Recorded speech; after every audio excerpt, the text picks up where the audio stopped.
السلام علیکم معزز دوستو، کیا آپ لوگ جانتے ہیں کہ جاپان میں اسکول کے بچوں کو مگرمچھ کا گوشت کھلایا جاتا ہے؟ یہ کیوں کھلایا جاتا ہے؟ اور کیا آپ لوگ جانتے ہیں کہ جاپان میں ٹرانسپیرنٹ ٹوائلٹس کیوں بنائے جاتے ہیں؟ معزز دوستو، آج میں آپ لوگوں کو ایسے حقائق اور ایسی چیزوں کے بارے میں بتانے جا رہا ہوں جو صرف جاپان میں ہی ہوتے ہیں اور دنیا میں بالکل بھی نہیں ہوتے۔ تو چلتے ہیں اپنے آج کی ویڈیو کی جانب۔ معزز دوستو، اگر آپ لوگ ہمارے چینل پر نئے ہیں تو ہمارے چینل کو ضرور سبسکرائب کریں۔ نمبر 1، ڈاگ سیلون۔ معزز دوستو، جب ہمیں بال کٹانے ہو تو ہم سیلون جاتے ہیں۔ ویسے تو آپ سب لوگوں نے مہنگے سیلون دیکھے ہوں گے، مگر کیا آپ لوگوں نے کبھی ڈاگ سیلون دیکھے ہیں جو جاپان میں تقریباً ہر پبلک اسٹریٹ میں مل جاتے ہیں؟ جاپان کے لوگ وہاں پر باقاعدہ کتوں کی چیئر پر بٹھا کر ان کی ہیئر کٹ کراتے ہیں اور ان کو میڈیکیور پیڈیکیور بھی کراتے ہیں، یعنی ان کے پاؤں اور ہاتھوں کے ناخن بھی صحیح کراتے ہیں سیلون میں۔ اور تقریباً یہاں پر ڈاگس پر 30 سے 40 ہزار تک خرچہ کیا جاتا ہے اور ان کا صرف ہیئر کٹ بھی ہزاروں میں کرایا جاتا ہے دوستو، مگر اس کے ساتھ ساتھ ڈاگ کو شیمپو کرا کر اس کی مساج بھی کرتے ہیں دوستو۔ یہ دنیا میں اور کہیں بھی نہیں ہوتا، صرف جاپان میں ہی ہوتا ہے۔ نمبر 2، ہیلو کٹی سویٹ میلن۔ معزز دوستو، ہیلو کٹی جاپان کا ایک برانڈ ہے جو کہ گرلز کے لیے برانڈڈ چیزیں بناتا ہے، جیسے کپڑے وغیرہ ہو گئے۔ معزز دوستو، ہیلو کٹی ایک فکشنل کریکٹر ہے جسے جاپان کے ایک ڈیزائنر نے بنایا تھا۔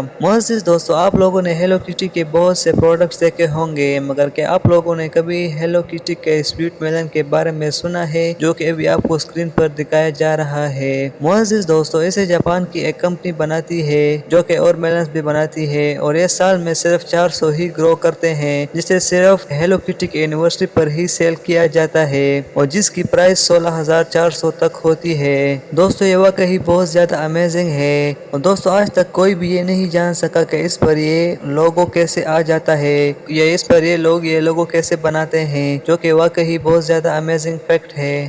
Number 3، crocodile meat. معزز دوستو، آپ سب لوگوں نے ویڈیوز میں دیکھا اور سنا ہوگا کہ کیسے دنیا کے مختلف کنٹریز اور علاقوں کے لوگ کیسے عجیب و غریب قسم کے کھانے کھاتے ہیں، جیسا کہ کیڑے مکوڑے، کاکروچ وغیرہ ہو گئے۔ مگر دوستو، کیا آپ لوگ جانتے ہیں کہ جاپان کے 47 اسکولز میں بچوں کو مگرمچھ کا گوشت کھلایا جاتا ہے، جس سے مزے کی چیزیں بنا کر باقاعدہ بچوں کو دی جاتی ہیں دوستو۔ جاپان کے ایکسپرٹس کا یہ ماننا ہے کہ مگرمچھ کا گوشت بچوں کے ذہن کے لیے بہت ہی زیادہ اچھا ہوتا ہے اور وہاں اسکولز میں مگرمچھ کے گوشت سے مزے کی چیزیں بنا کر بچوں کو کھلائی جاتی ہیں، جیسے کہ پیٹی، شامی کباب وغیرہ ہو گئے۔ اور دوستو، مزے کی بات تو یہ ہے کہ وہاں کے بچے بھی اس کو بہت ہی زیادہ مزے کے ساتھ کھاتے ہیں اور کہتے ہیں کہ اس کا ٹیسٹ بالکل چکن کے میٹ کی طرح ہوتا ہے دوستو۔ یہ واقعی بہت ہی زیادہ ویئرڈ خوراک ہے جو کہ وہاں کے بچوں کو دی جاتی ہے۔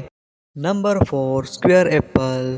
معزز دوستو، آپ سب لوگوں نے ایپلز تو دیکھے ہی ہوں گے کہ وہ کیسے گول قسم کے ہوتے ہیں، مگر کیا آپ لوگوں نے کبھی اسکوائر ایپلز دیکھے ہیں جو صرف جاپان میں ہی اگائے جاتے ہیں؟ اور دوستو، پہلی بار دیکھنے پر یہ ایسا لگتا ہے کہ یہ کوئی فیک ایپلز ہے، مگر یہ فل اوریجنل ایپلز ہے جو بالکل آرگینک طریقے سے اگائے جاتے ہیں۔ یہ ایپلز جاپان کی ایک کمپنی گرو کرتی ہے جو کہ فلی آرگینک طریقے سے اس کو گرو کرتی ہے۔ معزز دوستو، جب درخت پر ایپل اگنا شروع ہو جاتے ہیں تو یہ کمپنی ان ایپلز کو ایک ٹرانسپیرنٹ سانچے میں بند کر دیتے ہیں اور جو یہ ایپلز بڑے ہوتے جاتے ہیں تو یہ اس سانچے کے شیپ میں ڈل جاتے ہیں دوستو۔ یہ بہت ہی زیادہ محنت والا کام ہے اور بہت ہی زیادہ عجیب کام ہے، بہرحال اس کا رزلٹ بہت ہی زیادہ اچھا ہے، جس کی وجہ سے ایپل بہت ہی خوبصورت دکھتے ہیں۔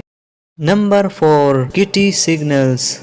معزز دوستو، اگر آپ کہیں کسی ڈیولپڈ کنٹری میں گئے ہوں یا کسی ڈیولپڈ کنٹری میں رہ رہے ہوں تو وہاں پر ٹریفک سگنلز میں ایک ہیومن باڈی کی شیپ بنی ہوتی ہے۔ جب وہ ریڈ ہو جاتی ہے تو لوگ رک جاتے ہیں اور جب وہ گرین ہو جاتی ہے تو لوگ چلنے لگتے ہیں، مطلب روڈ کراس کر لیتے ہیں۔ مگر دوستو، جاپان اس میں اور دنیا والوں سے مختلف ہے، کیونکہ اس کے سگنلز میں کٹی نما ایک کارٹون بنا ہوتا ہے۔ جب وہ گرین ہو جاتا ہے تو لوگ چلنے لگتے ہیں اور جب وہ ریڈ ہو جاتا ہے تو لوگ رک جاتے ہیں دوستو۔ یہ بہت ہی ایک یونیک اور ایک کیوٹ پیٹی ہوتا ہے جسے دیکھ کر ہی مزہ آ جاتا ہے۔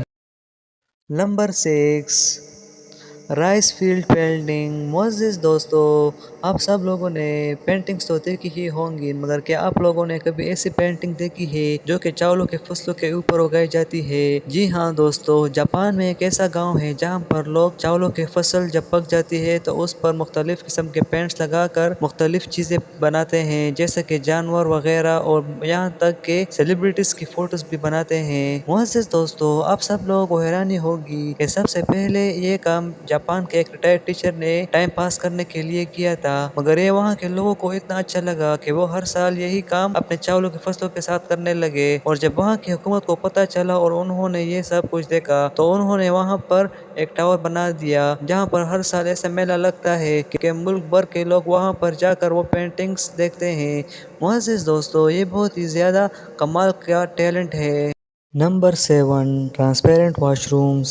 معزز دوستو، پبلک ٹوائلٹس تقریباً ہر جگہ پر ہی غلیظ ترین مانے جاتے ہیں، اور ڈیولپ کنٹری میں یہ صاف ستھرے بھی ہوتے ہیں، مگر پھر بھی لوگوں کے دماغ اور خیال میں یہی بسا ہوا ہے کہ یہ زیادہ تر گندے ہی ہوتے ہیں۔ جاپان کی گورنمنٹ نے اس خیال کو ختم کرنے کے لیے وہاں پر ٹرانسپیرنٹ واش رومز بنائے ہیں جو کہ باہر سے دکھنے میں بہت ہی صاف ستھرے نظر آتے ہیں۔ یہ صرف اس لیے کیا گیا ہے کہ وہاں کے لوگوں کے دماغ سے یہ بات نکالی جا سکے۔ معزز دوستو، جیسا کہ آپ ویڈیو میں دیکھ سکتے ہیں کہ یہ بہت ہی صاف ستھرے نظر آتے ہیں، اور اس میں باہر سے سب کچھ نظر آ رہا ہوتا ہے، مگر جب بھی کوئی اس کا استعمال کرنے کے لیے اندر جاتا ہے اور اس میں لاک لگاتا ہے تب اس کی ٹرانسپیرنسی ختم ہو جاتی ہے، وہ ایک دیوار میں کنورٹ ہو جاتا ہے۔ معزز دوستو، یہ واقعی بہت کمال کا آئیڈیا ہے۔